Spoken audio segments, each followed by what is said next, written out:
Hello, good morning! Pupuntahan namin ngayon ang pinakasikat na coconut trees view dito sa Siargao. Tingnan niyo naman, maganda tignan ng mga puno ng niyog.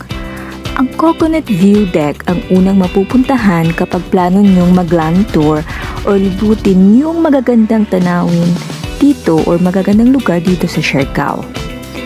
Meron kayong masasakyan na pagpipilian.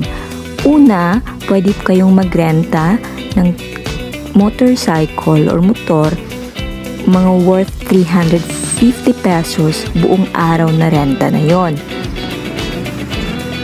At yung pangalawa, meron din sila ditong tuk-tuk na tinatawag na parang tricycle. Yung rentahan naman is 2,500, good for 5 person yun or 5 packs. So, kapag hatiin yung 5, tig 500 each na lang. So, medyo magaan na lang sa bulsa. Ay, malapit na pala tayo sa kung saan yung coconut view deck. Yung gusto naming ma-experience dito is yung sikat na human drone. Kung saan maganda yung kuha nila na para talagang totoong drone yung pagkakuha ng video.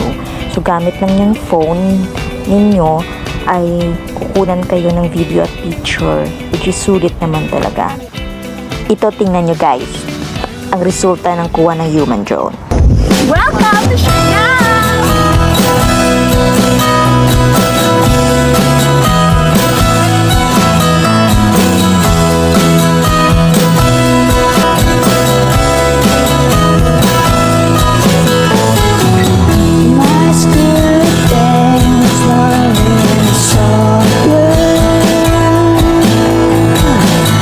Just watching you from shame.